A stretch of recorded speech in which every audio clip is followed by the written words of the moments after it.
नमस्ते, आप देख रहे हैं ऑर्डिनरी और मैं हूँ लालिमा।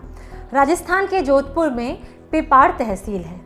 वहाँ एक गांव है खांगटा। खांगटा गांव में रहती हैं गट्टू देवी। उनके पति भीकाराम ताड़ा भारतीय सेना में थे। 1962 में हुई भारत चीन जंग में वो शहीद हो गए थे।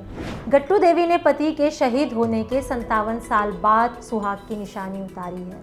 उन्होंने 27 फरवरी 2019 के दिन ऐसा किया। खांगटा गांव में 27 फरवरी के दिन भीकाराम की एक मूर्ति का अनावरण हुआ। गट्टू देवी ने ही अनावरण किया। गट्टू देवी जब अपने पति की मूर्ति के पास पहुंची, उनकी आंखों में आंसू आ गए थे। फिर उन्होंने खुद को संभाला और सिर का बोर यानी मांग टीका उतारकर पति के चरणों में रख दिया। इतने साल तक वो अपने पति को जिंदा मानती रही और सुहागन की तरह रह रही थी। इसके पीछे दो कारण हैं। पहला, ये कहा जाता है कि शहीद अमर हो जाते हैं। दूसरा, उस समय में यानी आज से 50-60 साल पहले कई बार तो शहीदों का पार्थिव शरीर उनके घर तक नहीं पहुंचता था। भीकाराम का शरीर भी उनके घर तक नहीं पहुंचा था।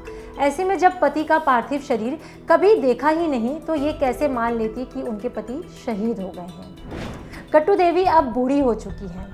बहुत छोटी थी तब उनकी शादी भीकाराम से हो गई थी। दैनिक भास्कर में छपी एक रिपोर्ट के मुताबिक 1 जुलाई 1943 के दिन गट्टू देवी और भीकाराम की शादी हुई थी। 1961 में भीकाराम आर्मी के पायनियर कोर बेंगलुरु में भर्ती हो गए थे। 1962 में जब चीन से जंग हुई तब भीकाराम भी लड़ने चले गए, लेकिन 8 सितंबर 1962 के दिन वो शहीद हो गए। उनका शरीर घर नहीं आया। गट्टू देवी ने कहा कि जब उनके पति का शरीर घर आया ही नहीं तो वे ये कैसे मान ले कि उनके पति अब जिंदा नहीं है। इसीलिए वो इतने साल तक सुहागन की तरह ही रहती रही। उन्होंने अपने बच्चों को उनके पिता की वीरता के किस्से सुनाए, बच्चों को अच्छे से पढ़ाया लिखाया और देश की सेवा में भेज दिया। उनके एक बेटे ने आर्मी ज्वाइन की तो दूसरे ने नेवी। पोता भी बड़ा हो गया और भारतीय सेना में है। अपना फ़र्ज़ बखूबी निभाया। अब जब उन्हें लगा कि उन्होंने अपने सारे फ़र्ज़ निभा लिए हैं तब गट्टू देवी ने अपने पति को शहीद मानते हुए उनकी मूर्ति गांव में लगवाने का फैसला किया। 57 साल पहले जब गट्टू देवी ने सुहागन की तरह रहने का फैसला किया था तब गांव वालों ने उन्हें कई बार ताने मारे, लेकिन उन्होंने सब कुछ सहन किया। सुहागन की तरह हिम्मत से रहीं। उन्होंने अपने बच्चों को पढ़ाया, बच्चों को उनके पिता के किस्से सुनाकर देशभक्ति की भावना उनके मन में जगाई और दोनों ही बेटों को देश की सेवा में भेज दिया।